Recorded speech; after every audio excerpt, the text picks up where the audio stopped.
Buenas tardes.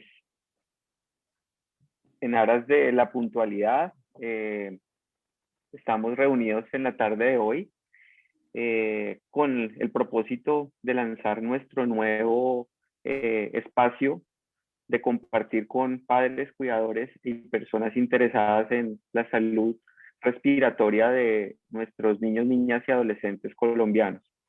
Damos un saludo especial a todas las personas que ya están conectadas, que aceptaron esta invitación y que están en este momento presentes en nuestro Facebook Live a través de la fanpage de la Asociación Colombiana de Neumología Pediátrica, quien es nuestra asociación que reúne los neumólogos pediatras del país y a la cual pues estamos vinculados las tres personas que vamos a compartir con ustedes algunas ideas y responder sobre todo las inquietudes y preguntas que tengan ustedes, los padres y cuidadores de los niños. Doy un saludo muy especial a nuestros invitados, las mujeres primero, nuestra invitada, la doctora Sonia Restrepo. Ella es neumóloga pediatra, actualmente es nuestra vicepresidente de la Asociación Colombiana de Neumología Pediátrica y es vocal de la Asociación Colombiana de Medicina de Sueño. Y no menos importante, sino una de las personas más relevantes en la neumología pediátrica colombiana, nuestro maestro de maestros, uno de los fundadores de nuestra asociación, el doctor Gustavo Aristizábal Duque, quien es ampliamente conocido por haber participado primero en la formación de muchos de nosotros y segundo como referente no solo a nivel Colombia sino a nivel global en muchas de las patologías respiratorias, sobre todo, y en lo que se centró en los años más recientes en patología infecciosa respiratoria, vinculado con la Secretaría Distrital de Salud y el Ministerio de Salud colombiano. No quiero alargarme con la presentación. Mi nombre es Carlos Alberto Camacho, también miembro de la Asociación Colombiana de Neumología Pediátrica, que actualmente soy vocal de la Junta Directiva de la Asociación Colombiana de Neumología Pediátrica. De nuevo, bienvenidos para quienes están conectados. Los invitamos para que puedan hacernos las preguntas. La idea es que no vamos a hacer una conferencia magistral como hemos venido teniendo tantas conferencias. Lo que queremos es dar un espacio para poder responder a sus inquietudes. Entonces, previamente hicimos unas encuestas personales a pacientes, a madres y padres de nuestros pacientes para entender un poco las necesidades de respuestas y de las dudas que se estaban presentando. Con esto, pues vamos a dar inicio a algunas preguntas que ya tengo elaboradas o previamente realizadas. Debemos iniciar con lo básico. ¿Cómo se transmite el SARS-CoV-2, virus causal del COVID o de la COVID-19? Sonia, te damos la palabra, bienvenida, y el micrófono es tuyo y el auditorio es tuyo. Bueno, muy buenas tardes a todos. Muchas gracias, Carlitos, por tu presentación.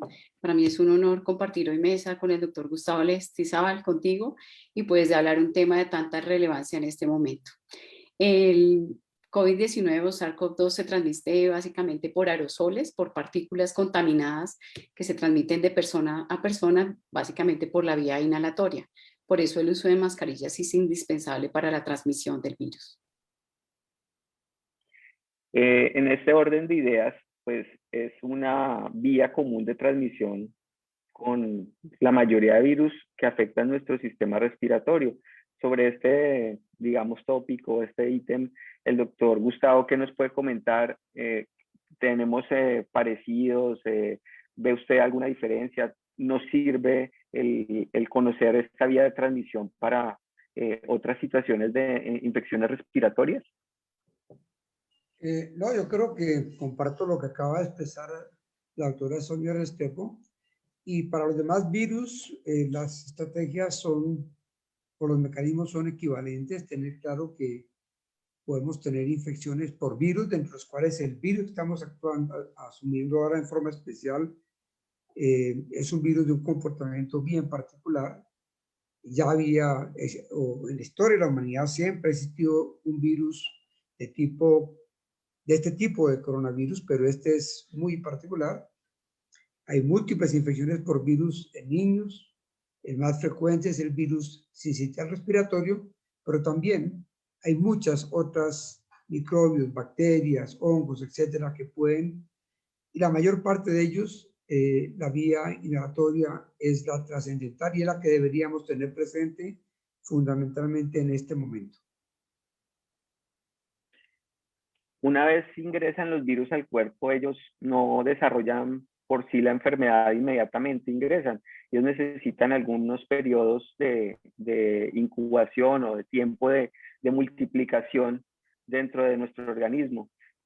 Con respecto al SARS-CoV-2, doctora Sonia, ¿cuánto tiempo es este periodo de incubación? Sí, el periodo de incubación descrito va entre 5 a 7 días desde el contacto inicial. Por eso en los primeros días que se ha tenido contacto con él, pues los pacientes pueden cursar de forma asintomática, pero después de 5 días a 7 ya las manifestaciones clínicas son evidentes. De hecho, hemos pensado y también considerado que la realización temprana de pruebas pues puede dar chance a que tengamos pruebas negativas con un paciente que esté iniciando la infección por el virus.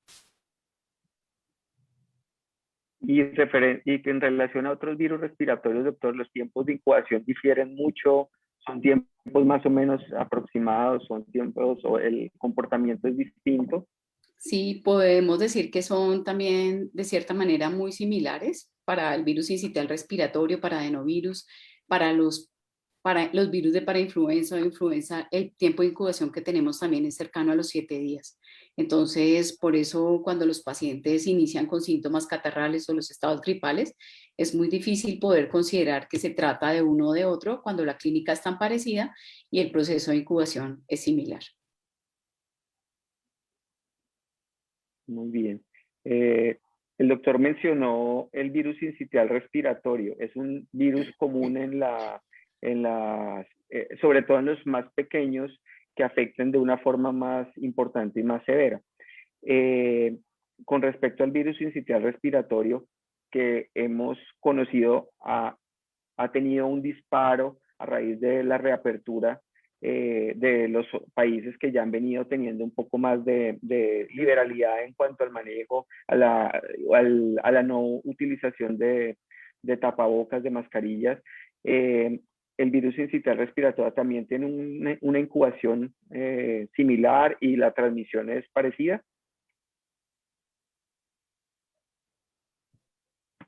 Sí, yo creo que en general el virus que más se parece a este coronavirus es el virus de la influenza, ¿no? De alguna manera se ubican dentro del mismo grupo de estudio y de trabajo, pero sí, el virus sincitial respiratorio se comporta muy parecido, solo que los síntomas son un poquito diferentes. En general, el virus sincitial respiratorio hay más tendencia a que presente problemas de inflamación de los bronquios pequeñitos y le suena el pecho a los niños. Este coronavirus y la influenza puede hacerlo, pero no es lo más frecuente. Pero en general, yo creo que para la comunidad, para las madres, es importante tener presente que casi que todos hacen parte de un mismo combo y a todos debemos estar atentos. Este sincitial respiratorio y la influenza ya está un poquito apagada, posiblemente por varias situaciones, entre otras por lo que menciona Carlos Alberto, posiblemente las medidas han también beneficiado para que estos virus no sean frecuentes, pero nuevamente pareciera que hay un rebrote en el mundo, que hay que estar muy atentos por el sincitial respiratorio. Gracias. Sí.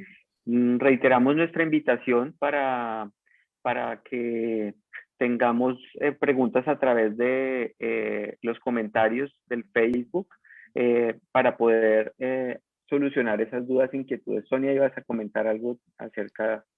Sí, que de hecho la aparición durante este año de pandemia de virus como los que menciona el doctor, pues se ha caído casi hasta un 86%. Ver una bronquiolitis en temporada de pico, que para nosotros era muy habitual entre los meses de octubre, noviembre y diciembre, pues en realidad no tuvimos. Y ahorita cuando empezamos nuevamente a tener casos, los estamos teniendo por sincitial respiratorio en las hospitalizaciones. Perfecto. Una pregunta muy repetida.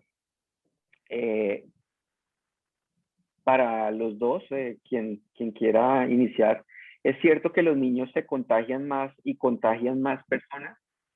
Es una pregunta que inicialmente, creo que comenzando la pandemia, se planteó como los principales transmisores y que también eran más susceptibles de contagiarse los niños. Entonces, ¿qué opinión tienen ustedes en este momento? En realidad, al inicio de la pandemia, como no sabíamos nada de este virus y menos en países pues del occidente, se tomó como una estrategia que los niños dejaran de ir al jardín y al colegio porque se consideraban que era una fuente alta de transmisión debido a la carga viral que se habían encontrado de otros coronavirus a nivel nasal. Pero que se ha demostrado en los estudios que se han hecho, no solamente en Corea del Sur, sino también en Alemania, Nueva Zelanda, donde se han podido establecer cuál es la ruta de contagio derivada de niños que asisten al jardín o los que están en su casa, y se ha encontrado que la transmisibilidad no es más alta dentro de los adultos como profesores o otro personal que asiste al colegio y no de los niños que están asistiendo ni en otros tipos de condiciones sociales donde ellos se encuentren. Exactamente, yo creo que lo que dice la doctora Sonia es lo correcto y lo adecuado. Al comienzo, como se trataba de extrapolar, como lo expresa ella, lo que pasaba con el virus, coronavirus, con otros virus, sobre todo con el de influenza, en el que sí se veía que realmente eran más contagiosos los niños, o sobre todo con los adultos mayores, y trataron de plantearse esos mismos comportamientos. Hoy día creo que tenemos que seguir pendiente de tener a los niños como riesgo, sobre todo para la influenza y también para el sincitial respiratorio, que si bien es un virus que es más frecuente en los niños, cuando afecta a los mayores, con frecuencia produce una respuesta clínica muy fuerte. Muchas gracias. Nos preguntan qué enfermedades predisponen más a los niños para que sea más grave el COVID y en general las infecciones respiratorias. Entonces, ¿qué comorbilidades realmente tenemos como agentes agravantes o posibles condicionantes de una enfermedad más grave en niños, tanto en COVID como en infecciones respiratorias por otros virus? Nosotros participamos activamente dentro del consenso desarrollado por la CIN, por el Instituto de Evaluación de Tecnologías, y también en el que participó el Ministerio de Salud, y encontramos cuando hicimos la revisión por grupos, sobre todo para los pacientes pediátricos, que los pacientes que más están en riesgo son los niños que tienen menos de 3 meses, los que han sido prematuros, los que tienen alguna condición que permitan que sus defensas no actúen de la manera adecuada, o sea, que tengan inmunodeficiencias, los que tienen enfermedades tales como cardiopatías, enfermedades crónicas como enfermedad renal. Y esos grupos de niños son los que hemos considerado como alto riesgo para tener infección por coronavirus, SARS-CoV-2. Yo agregaría quizás solamente los niños con problemas neurológicos de base, ¿no? Que también se han visto También. por varias cosas que pasan con ellos, de mucho riesgo y con más riesgo de que tengan una enfermedad más grave. Muy bien. Una pregunta que está viendo en los comentarios, en las preguntas que están haciendo y que la teníamos también ya previamente establecida de otros padres, es sobre los niños con asma. Están preguntándonos, ¿los niños con asma deben ir al colegio, pueden ir al colegio? ¿En qué momento considerar el ingreso o el regreso al colegio en forma presencial de los pacientes con asma? Bueno, afortunadamente para esta condición o para este virus, los pacientes asmáticos han salido muy bien librados. Inicialmente los habíamos dejado, como mejor dicho, en una cápsula de cristal porque no queríamos que fueran al colegio, teníamos miedo, angustia de que presentaran crisis más severas o que el compromiso pulmonar fuera mayor, pero afortunadamente los estudios han demostrado primero que no se han comprometido más que cualquier otro niño con otro tipo de condiciones o niños que no tienen la condición, o sea, cuando se comparan niños asmáticos con no asmáticos. Y por otro lado, pues tiene una condición favorable y es que a nivel de las vías aéreas tienen menor expresión de unos receptores que hacen que el virus se pegue menos. Entonces, de esa manera, pues los niños asmáticos no han estado en mayor riesgo de presentar infección SARS-CoV-2 severa. Totalmente de acuerdo. Y en caso de rinitis, doctor Aristizábal, rinitis, otras patologías como fibrosis quística, como la disquinesia ciliar primaria, que también nos están preguntando. A ver, ¿tendrían alguna condición especial o precauciones generales? Pues no tengo datos exactos de disquinesia ciliar para este coronavirus, pero en general para todas las enfermedades infecciosas, en general son pacientes que tienen un poco más de riesgos y más depende de la severidad de la enfermedad. Obviamente fibrosis quística, sí, ya creo que a eso se refiere de alguna manera la doctora Sonia Restrepo. Yo diría que todos los niños de por sí tienen una serie de riesgos que pudieran ser de especial consideración en la medida en que sean más pequeñitos, en la medida en que tengan algún problema adicional, por ejemplo, social. La parte de nutrición es algo bien importante. El que vivan en condiciones de mayor riesgo por mucha cantidad de personas viviendo en un sitio, sobre todo los niños permanecen más tiempo en las casas y mucho más si tienen cualquier tipo de enfermedad, con mayor razón permanecen más en las casas. Yo diría que sí, hay que estar atentos a todos los niños. Algo que creo que es muy importante tener presente es que es muy frecuente que la familia se acostumbre a tener niños con problemitas que llaman gripas frecuentes o gripitas. Y sí, algunas de esas puede ser gripa que se puede manejar en la casa, pero en esta condición y teniendo sobre todo momentos de riesgo en el mundo con este tipo de microbios, de virus, pues las gripitas sí hay que cuidarlas muy bien y hay que estar muy atento a cualquier síntoma de alarma. No hay que llevar al niño ni antes ni después a que sea visto por el médico. Muchas gracias. Una pregunta que es importante saber. ¿En qué se benefician los niños volviendo a la presencialidad? Que eso digamos que es claro, o sea, uno debe hacer una balanza de pros y contras y bajo ese escenario es que toma la decisión también muy personal de enviar o no enviar a su hijo, dependiendo pues de si tiene algún riesgo mayor o no, y también por los beneficios que se van a obtener de regresar al colegio. Entonces, ¿qué piensan ustedes frente a esto? Yo pienso que mi posición es que no hay riesgo cero, no existe o es claro que el que vuelven al colegio ya tienen algún riesgo porque van a interactuar con más personas y porque van a salir de donde están ellos guardados. Pero también creo que las medidas solamente restrictivas, estrictas de no asistir al colegio no son las únicas porque pues en otros escenarios ya están libres los niños, están yendo a centros comerciales, están yendo a parques, están socializando de otra forma y eso sí se lo estamos permitiendo. Entonces, yo pienso que tenemos que poner en consideración estas situaciones y creo que el comentario de ustedes frente a esto, los beneficios o el por qué debemos enviar nuevamente a los niños al colegio.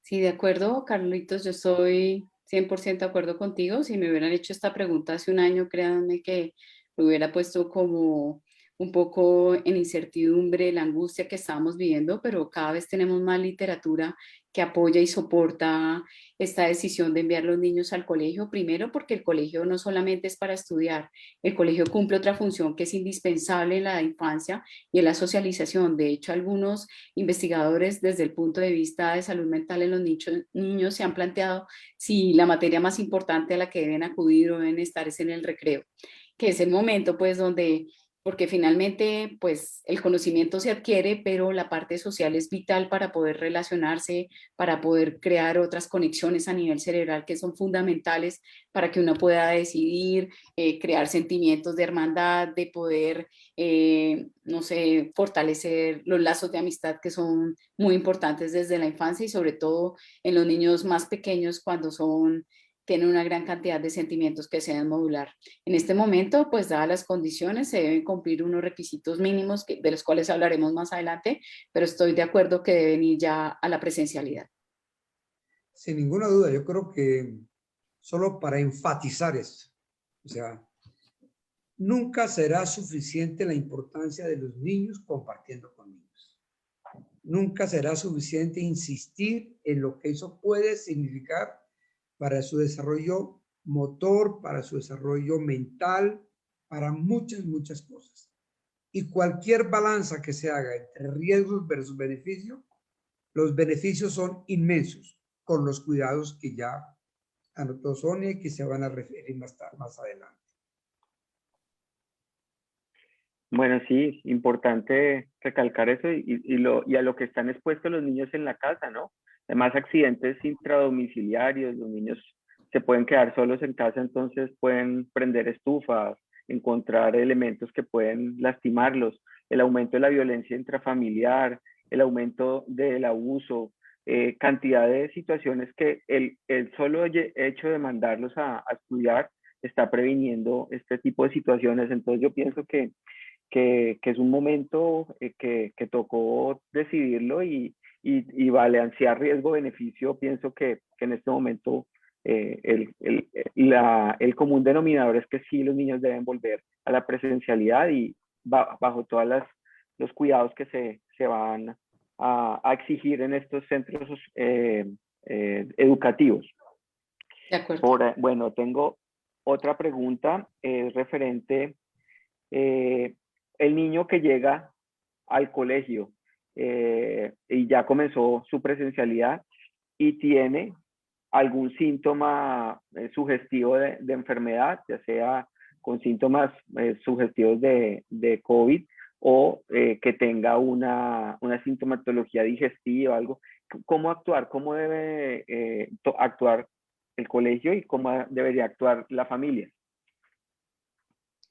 Bueno, lo primero que debemos hacer es vigilar que no tenga presencia de signos de alarma, porque entre la presencia de cualquier signo de alarma, que tenga dificultad para respirar, fiebre persistente, que tenga, bueno, alguna condición que altere más allá de sus signos vitales, pues debe consultar. Pero si no, lo primero que debemos hacer y lo que se ha implementado desde el Ministerio de la Estrategia PRAS es hacer pruebas, rastreo a los contactos y poder hacer el aislamiento que sea sostenible en el tiempo y que pues de apoyo individual. Los niños con síntomas respiratorios de ninguna manera deben asistir al colegio. Yo sé que cuando se presentan los síntomas llevamos un tiempo de incubación en el cual puede haber sido potencialmente contagioso para sus compañeros, pero una vez se hace la manifestación clínica no deberían regresar y se debería hacer el aislamiento en casa. Totalmente de acuerdo. Lo único que creo que hay que mirar es que los padres cada vez más tienen que aprender a diferenciar síntomas respiratorios agudos con algunos síntomas. Por ejemplo, hace un momento Carlos mencionaba la rinitis. La rinitis da síntomas, da un poco de secreción nasal, estornudos, y son síntomas que a veces se pueden aumentar, no de una manera muy importante, que no son necesariamente síntomas de una infección respiratoria aguda. Sería la condición única en la que un niño con algún síntoma respiratorio podría ir a clase. Pero yo creo que en estas fases quizás es no exagerar que estar asumiendo riesgos. Muchas gracias. Referente de pronto un poco a esta pregunta, hay otra relacionada, y es posible que un niño sea portador asintomático y contagie a su familia. O sea, ese es el caso del niño que regresó al colegio y no tiene síntomas, pero es posible que contagie a su familia. Sí, de las pruebas que se han realizado en el ministerio, las estadísticas que, bueno, que amablemente Pablo Vázquez cada 8 días nos saca el consolidado para la población pediátrica, se ha encontrado que el 15% de las pruebas positivas en niños son de portadores asintomáticos. Entonces, yo consideraría que en ocasiones son asintomáticos, pero el potencial de transmisibilidad de los niños no es tan alto como se pensaba. Es más alto cuando son mayores de 15 años, o sea, ya en la adolescencia. De Entonces, el acuerdo, papel, aunque se corre un riesgo pequeño, no es tan alto como antes lo hubiéramos considerado. de acuerdo, completamente. ¿Cuándo volvemos a enviar un niño a clases? ¿Cuándo regresar después de haberlo tenido mientras se esclarecía este proceso de los síntomas que se encontraron? 7 días sería el tiempo mínimo de aislamiento en un niño que tiene sintomatología respiratoria para volver a la comunidad y nuevamente volver a la vida escolar. Afortunadamente, pues lo que hemos visto durante este nuevo regreso al colegio es que muchas instituciones educativas han tenido el apoyo no solamente desde el ministerio, sino también de médicos que tienen protocolos y bueno, y la alerta solamente de un caso. He visto casos que tienen colegios un periodo mucho más largo, hasta de 15 días, pero 7 días es lo que estamos en este momento recomendando aislamiento para un paciente COVID positivo. De acuerdo.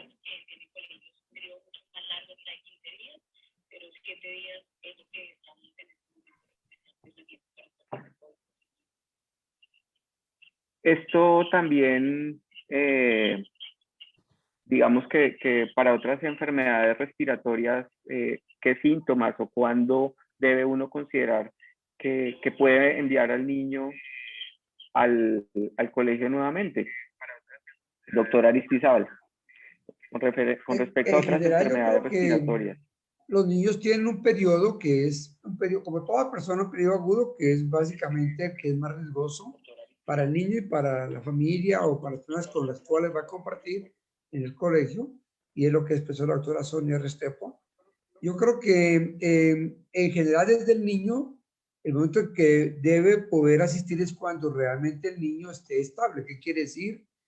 Que no tenga fiebre, que tenga, ojalá, la menor cantidad de tos posible, que esté animadito, que realmente tenga su actitud de jugar o de compartir con las personas en condiciones normales, que esté en capacidad de comer y que realmente no requiera cuidados especiales en el colegio diferentes a los usuales en cualquier momento en que esté en el colegio.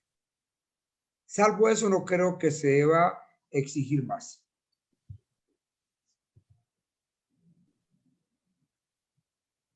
Sí, Carlito se ha desconectado un momento, pero aparte de eso, profe, también las consideraciones pues del contacto del aislamiento son para los niños que han estado cerca y empiezan a hacer síntomas. Entonces, porque en ocasiones como que se queda solamente en el estudio del caso índice, pero igual es importante estar vigilando los pacientes que están cerca con contactos o que tengan algún tipo de riesgo en presentar la enfermedad. Esa parte es clave, y yo sí creo que una condición muy importante para el regreso a clases es, de alguna manera, lo que está mostrando ahorita la doctora Xiomara Restrepo, en el sentido que el colegio debe montar estrategias para tratar de pensar qué está pasando alrededor, y ojalá esto quede para el resto de la vida en los colegios. Yo, sinceramente, de las añoranzas que tengo de esta pandemia, es que los cuidados que están teniendo no se paren de tener ahora, que los lavados de manos, que el uso de tapabocas ante cualquier duda, que el distanciamiento en condiciones de duda, y sobre todo de identificar otros casos alrededor. Yo creo que es un compromiso de la sociedad, no es de los médicos, no es del sistema de salud, es de todos. Cada uno de nosotros debemos comprometernos en que esto logre ser algo controlado. Sí, a mí me pasaba, profe, que bueno, en cada pico respiratorio, después de 2 días de estar libres de síntomas, ya los niños estaban regresando, pero si no tenemos un aprendizaje para manejar infección respiratoria después de vivir esta pandemia, creo que vivimos una mini pandemia cada vez que tenemos temporada de virus incitante. Perdimos el esfuerzo, perdimos Perdimos el el esfuerzo. sufrimiento De tan acuerdo. profundo que tuvo este país y Sí, el para mundo. las familias, todo. Esta pregunta va a reforzar un poco esto que estamos comentando y es, ¿qué medidas hay que enseñarle a los niños para su autocuidado? ¿Qué medidas son las que debemos exigirle que los colegios tengan o las instituciones educativas tengan para nosotros tener la confianza de enviar nuevamente a los niños? Sí, bueno, primero que todo, los niños han sido más pilos que los adultos en seguir todas las advertencias, las enseñanzas. Ellos son unas esponjas para querer hacer todas las medidas de autocuidado. Ya tienen, debemos reforzar siempre el lavado de manos o la higienización de las manos con alcohol glicerinado o con alcohol. Limpiar las superficies con sustancias cloradas, sobre todo en los niños donde están más pequeños o asistencia a guarderías donde van a jugar o van a tener juguetes que va a tocar uno y otro, pues siempre después de que han estado en contacto con ellos, poder realizar la higienización con sustancias cloradas y el tapabocas, y pues debemos regirnos a las recomendaciones de la Academia Americana de Pediatría, donde los niños menores de 2 años pues tienen mayor riesgo de asfixia que en realidad un verdadero beneficio de la utilidad de las mascarillas. En los niños mayores de 2 años pues se debe proponer su uso y aquel que la tolere, porque ya tenemos condiciones de niños que en realidad no la han tolerado, entonces tratar de hacer toda la educación para que la tengan, pero en aquellos que no, definitivamente pues tratar algún tipo o de barrera para poder usarla. Nada que agregar, perfecto. ¿Es equivalente el lavado de manos, el uso de alcohol puro o alcohol simplemente sin diluyentes al 70% o los geles de alcohol frente a esta medida que venimos manejando ya 1 año y medio? Es una pregunta reiterada también. Pues la evidencia hasta ahora los ha puesto de una medida equiparable. Sin embargo, la higienización y el lavado de manos con jabón pues siempre va a estar y sí va a ser necesario, sobre todo en los niños que tienen, porque muchos niños pueden tener las manos visiblemente sucias, utilizan el alcohol y pueden quedar residuos a pesar de habérselas higienizado. Entonces, cuando no podemos utilizar más alcohol, lo que se recomienda es que haga el lavado de manos completo con jabón, los 5 con las instrucciones que se recomienda por la Organización Mundial de la Salud, con agua y jabón. La ventaja comparto que lo más importante es el lavado de manos.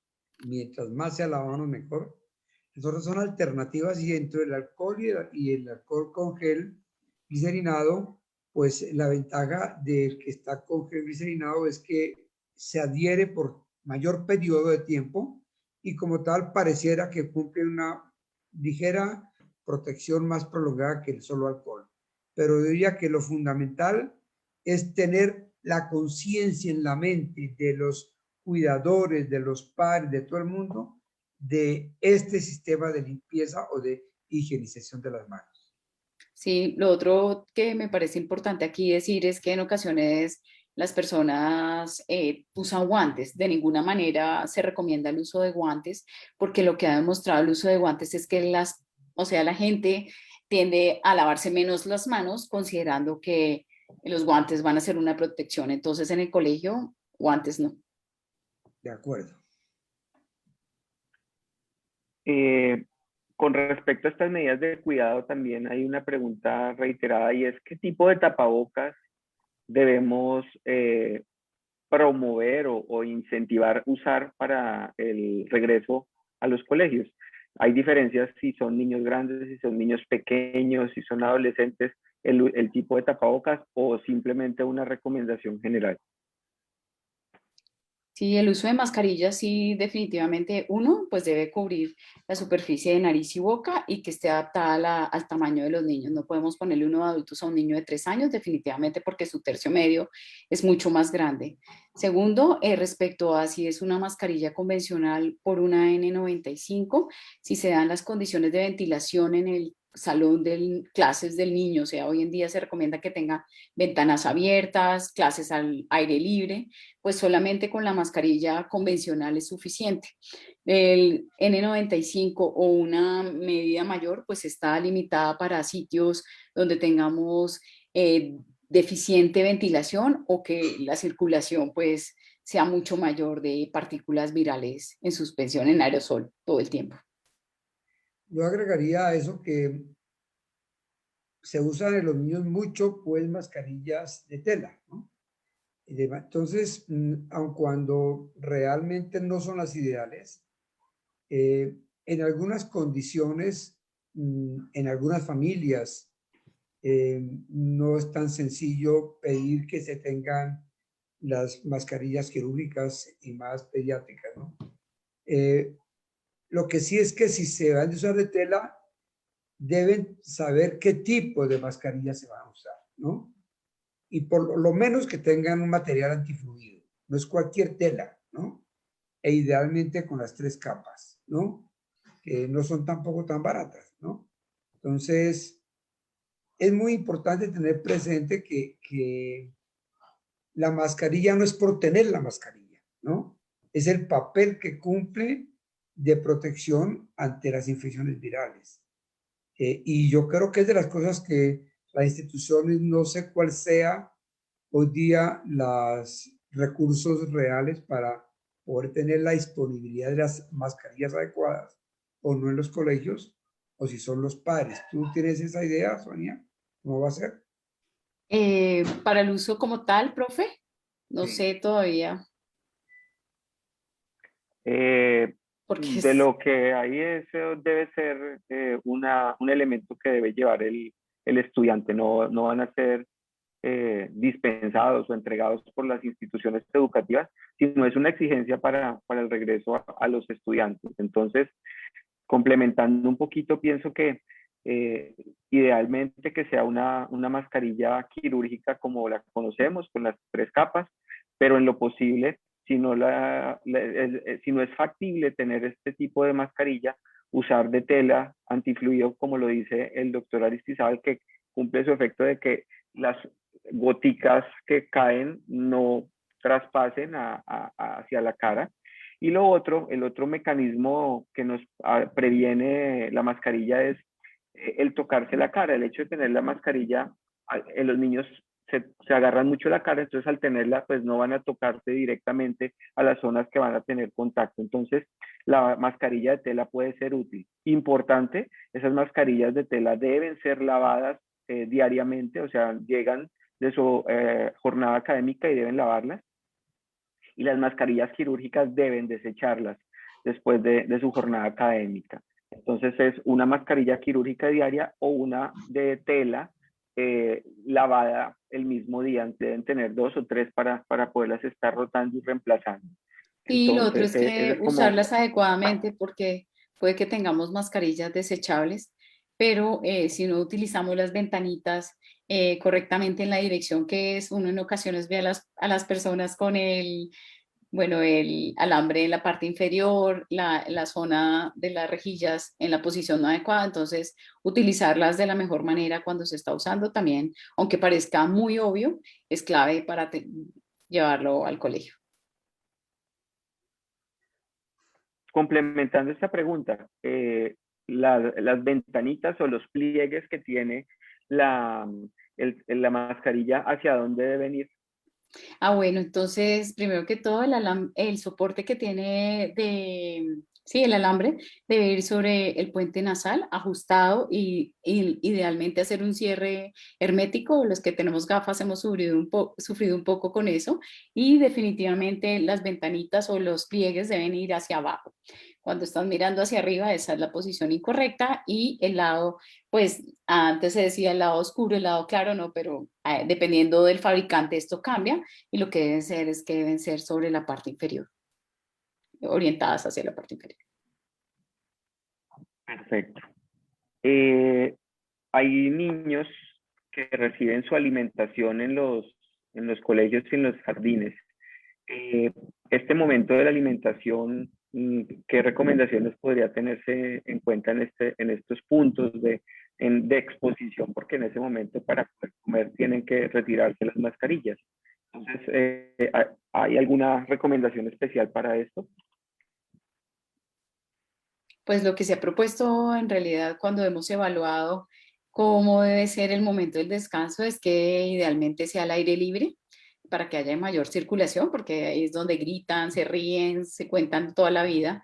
Entonces, que estén, conservar el distanciamiento social es la medida más efectiva, sobre todo en niños que asisten al colegio, y que el retiro de la mascarilla sea únicamente durante el tiempo que se va a ingerir alimentos. Muy bien. ¿Qué signos de alarma se deben conocer para reportar al colegio o evitar enviar a los niños a la clase? Un poquito repite algo de lo que se habló con la detección, pero es importante hacer el énfasis.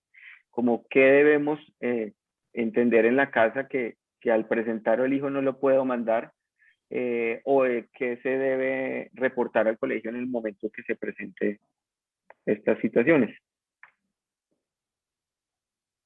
Bueno, el profe ya lo había mencionado acerca de que cualquier síntoma respiratorio, pues que nos alertara, que tuviéramos algún síntoma que nos diga que es de una evolución un poco más riesgosa, pues se debe informar.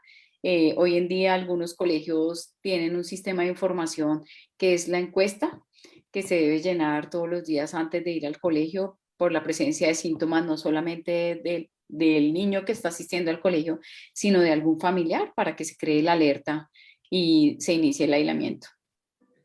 Yo creería que, además de lo que acaba de decir la doctora Sandra Restrepo, las familias y ahora los cuidadores, que siempre debió ser así, deben tener muy claro cuándo un niño debe consultar a un sitio de atención, ¿cierto? Entonces, yo personalmente creo que el ministerio ha tenido eso muy claro y volvemos a reiterarlo. O sea, cualquier niño menor de 3 meses, porque hay niños que van de esas edades a jardines, ¿cierto? Que tenga fiebre, es un niño de especial cuidado. Que disminuye el apetito, es un niño de especial cuidado, mucho más si es menor de 2 meses. En los mayorcitos, es muy importante, un niño puede tener fiebre, debe estar en su casa, pero si tiene una temperatura alta, baja la temperatura, o sea, está sin fiebre y sigue igual de decaído de como cuando estaba con fiebre, ese niño debe consultar.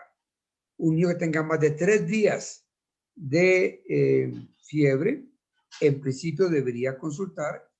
Y un niño que la madre o el cuidador sienta que tiene cualquier esfuerzo para respirar, debe consultar.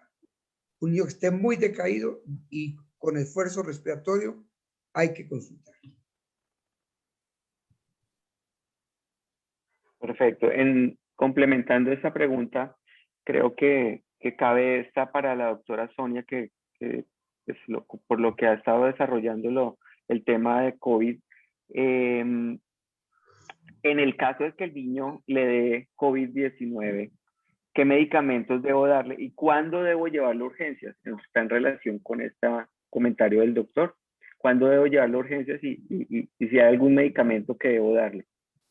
Bueno, la recomendación para el manejo en casa de los pacientes que tienen COVID leve o que con manifestaciones mínimas es el tratamiento de soporte, brindar acetaminofén si tiene presencia de fiebre, algunos pacientes exacerban los síntomas de rinitis, tenemos que utilizar también pues algún tipo de spray nasal o algún antihistamínico. Se recomienda el uso de inhalador en aquellos que o lo sigan usando los pacientes que han tenido historia de episodios broncoconstrictivos o que tienen asma en tratamiento, que continúen su medicación, pero definitivamente, como bien lo mencionaba el profe Aristizábal, si ustedes ven que el paciente o el niño está decaído, que tiene fiebre persistente, para nosotros la fiebre es el síntoma persistente o que ha sido como de alerta en los pacientes también pediátricos, porque la presentación severa se ha relacionado más con el síndrome de respuesta sistémica inflamatoria. Entonces, cuando no lo ven bien, deben consultar a urgencias y no deben esperar a que también consulten en un estado muy avanzado de la enfermedad, como hemos tenido casos también de personas que tienen mucho susto de acudir a urgencias y acuden ya en la fase final, cuando podemos de realidad intervenir con pocas opciones. Pero si no va bien algo dentro del proceso agudo de COVID, deben acudir a urgencias definitivamente. Si no, si todo es manejable dentro de la casa, bueno, hoy en día tenemos servicios médicos creados no solamente por las EPS, por los sistemas de salud, que pueden acudir al domicilio y puede hacerse la visita, está bien, pero si tenemos un niño desaturado, que ya muchas familias tienen el quinto elemento en su arsenal, así como el termómetro, pues de poderlo hacer, pueden ir al servicio de urgencias si sienten que la condición no es la adecuada. Muy bien. Vamos a meternos un poquito por el lado de las vacunas, que también hay preguntas en este sentido. ¿A quiénes se debería vacunar inicialmente para COVID-19, para SARS-CoV-2? ¿A quiénes deberíamos vacunar, Sonia? Bueno, pues el esquema de vacunación en realidad se inició en niños contemplando las comorbilidades, en niños mayores que eran de 16 años, y a medida que hemos tenido más evidencia, pues cada vez se amplía el rango de edad a una menor edad en los que pueden establecerse pues este tipo de herramienta como la vacunación. Ahorita tenemos que se ha ampliado el rango para niños de 12 años con comorbilidades, y en niños menores de 12 años ya están los estudios también que se están llevando a cabo, niños a partir de los 6 años a los 12 años, y hay un grupo piloto que está partiendo para niños desde los 18 meses en adelante. En Colombia, pues nosotros nos regimos por las políticas del Ministerio de Salud, en las cuales están aprobadas en este momento, y es que todos los pacientes pediátricos mayores de 16 años que tengan comorbilidad, pues son candidatos a la vacunación. ¿Cuáles son las comorbilidades para nosotros?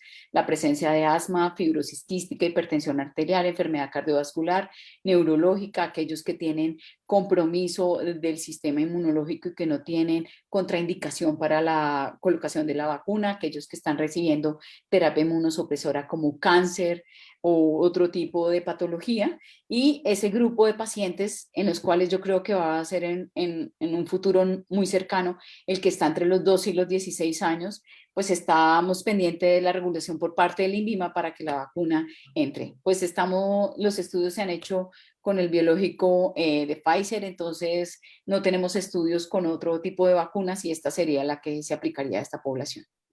Yo agregaría, además de lo que acaba de decir la doctora Sonia Restrepo, que es imperativo que estemos atentos a la vacuna de influenza.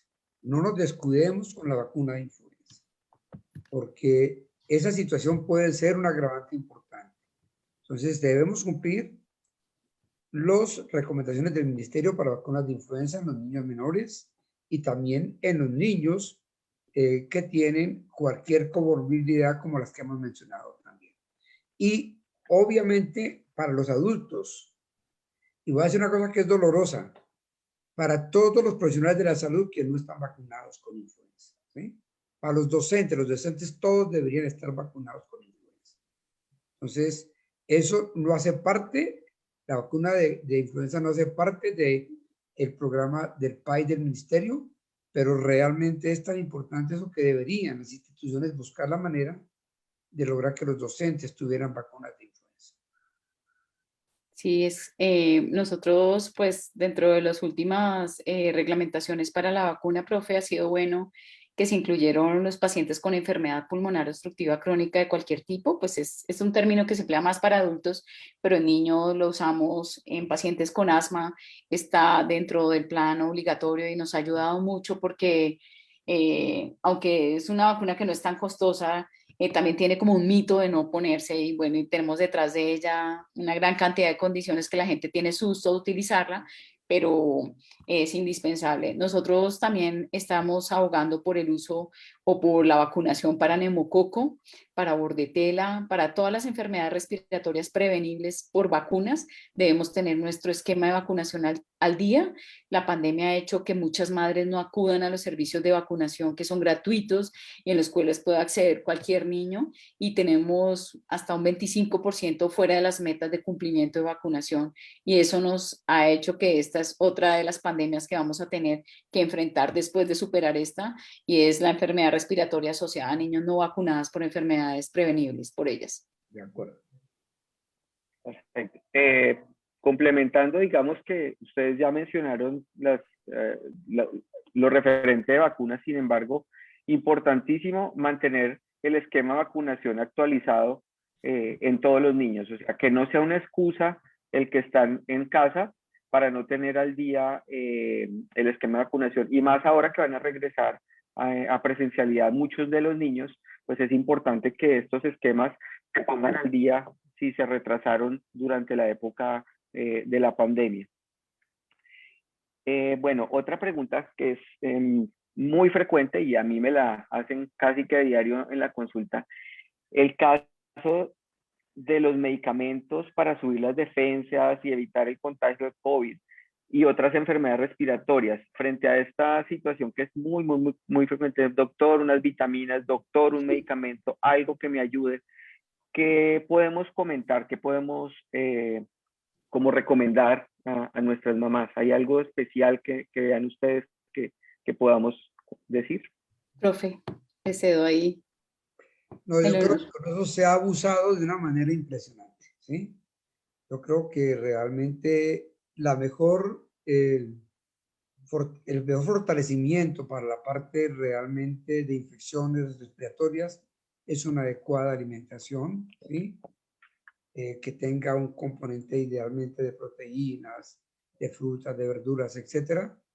Y realmente, salvo condiciones muy particulares, no creo que hoy día haya alguna recomendación especial de algún medicamento que se deba usar, y mucho menos de aquellos que tienen más trabajo en mercado para tratar de estimular a través de la televisión y demás. Y muchas familias hacen ingentes esfuerzos económicos por productos que nunca se deberían estar consumiendo en los niños.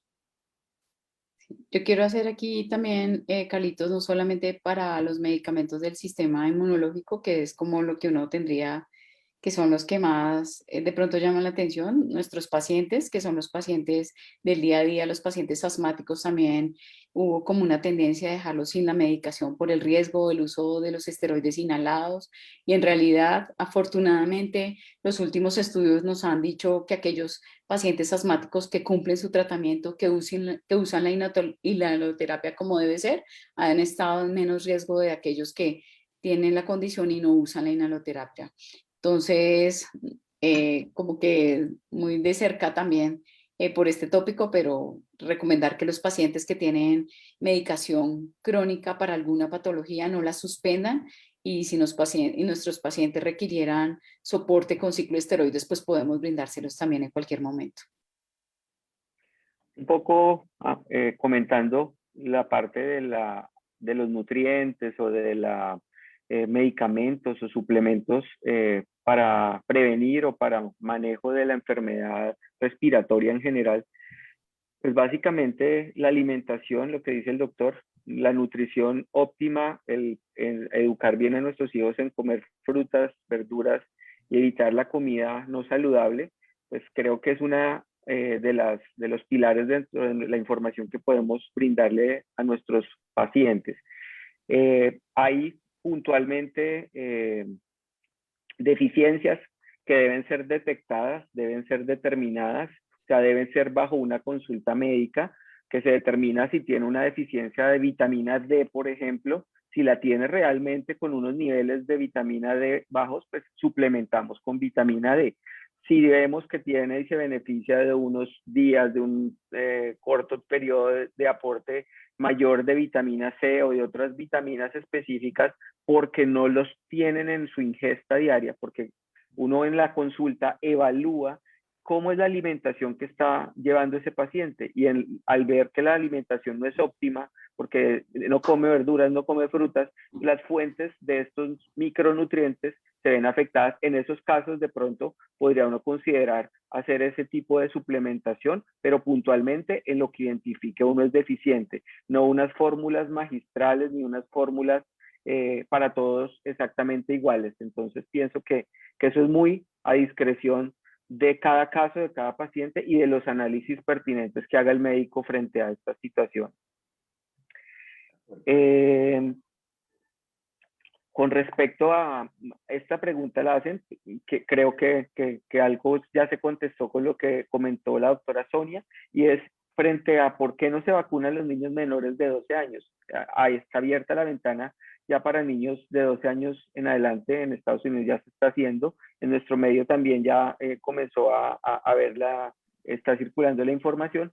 Sin embargo, en menores de 12 años, ¿por qué no se hace en este momento vacunación? Básicamente porque hasta ahora se están terminando los estudios que pueden permitir hacer esta recomendación. Recuerden que en ocasiones no todas las intervenciones son iguales para adultos o para niños y en algunos casos pueden presentarse algunas reacciones que deben requerirse un mínimo de pacientes en los cuales se ha aplicado y pasar unas fases de investigación para poder hacer la recomendación y generalizarlo. No es que no querramos como tal, pero sí debemos esperar a que la evidencia sea más robusta y nos dé el suficiente poder para hacer esta recomendación.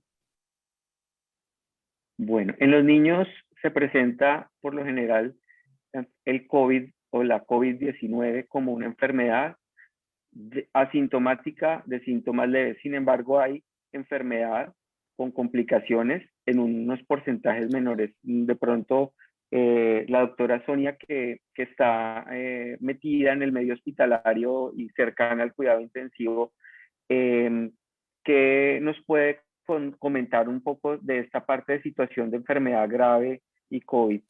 Sí, pues los niños de toda la población general que ha estado afectada en Colombia corresponde aproximadamente al 9%. O sea, de todos los casos en Colombia, el 9% corresponde a niños. De estos niños que se infectan con COVID, el 15% requieren hospitalización y menos del 2% ha necesitado soporte en UCI. Cuando tenemos un paciente en cuidados intensivos que ha requerido un soporte mayor, no es lo frecuente, son muy pocos en realidad. Si ustedes se fijan, haciendo los porcentajes de los porcentajes, es una población muy pequeña y por lo general, pues esperamos que se recuperen. La mortalidad no ha sido alta, es menor al 1%, pero de todas formas es una condición en la que no queremos tener a nuestros niños hospitalizados por COVID. Perfecto. Bueno, digamos que en aras de poder estar ajustados al tiempo, hemos tratado de abordar los diferentes temas. Probablemente se nos queden algunas preguntas sin responder, otras tratamos de consolidarlas y puntualmente no se respondió exacta lo que estaban preguntando, pero en forma general tratamos de abordar un poco lo que hasta el momento nos hicieron como interrogantes. Tengo que, que decirles que trataremos después a través de los comentarios de Facebook de responder. Ya algunos colegas de la Asociación Colombiana de Neumología Pediátrica han contestado algunas de las preguntas que han hecho algunas de los asistentes o participantes de esta reunión, pero trataremos de contestar esas otras ya directamente en el chat de Facebook o en los comentarios. Agradezco nuevamente por la participación. Estuvimos conectados en promedio 75 personas, 80 personas. Esto redunda en 85 hogares al menos que van a tener una información con fuentes confiables, con una revisión seria de la información científica disponible, y es en eso es que debemos basarnos para poder tomar decisiones frente a el regreso de nuestros hijos a la educación presencial. No estamos dándoles una recomendación a todos, o sea, cada caso es individual y deben evaluarse no solo las condiciones personales, sino las condiciones de la institución educativa a la cual van a llegar para que tengan estas condiciones aptas, idóneas para poder desarrollar su actividad presencial. Doctora Sonia, un momentico para su despedida. Muchísimas gracias por compartir con nosotros su trabajo que ha realizado durante todo este tiempo con el grupo de COVID en representación de la Asociación Colombiana de Neumología Pediátrica. Al doctor Gustavo, muchísimas gracias por sus aportes. Sabemos que usted es de los expertos en estos temas de enfermedad respiratoria, y nadie mejor para tenernos acompañándonos en este tipo de actividades. Nos va a dar tranquilidad para llevarles mejor información a nuestros padres y cuidadores de niños que regresarán a la educación. Muchas gracias. Muchas gracias, Carlos. Muchas gracias, Sonia. Muchas gracias, profe Carlitos. Una feliz tarde para todos y los esperamos. Posteriormente estaremos informándoles sobre nuevos eventos. Esta será una actividad que se estará realizando periódicamente por parte de la Asociación Colombiana de Neumología Pediátrica con diferentes temas de interés general. Muchas gracias para todos y quedamos en contacto. Listo.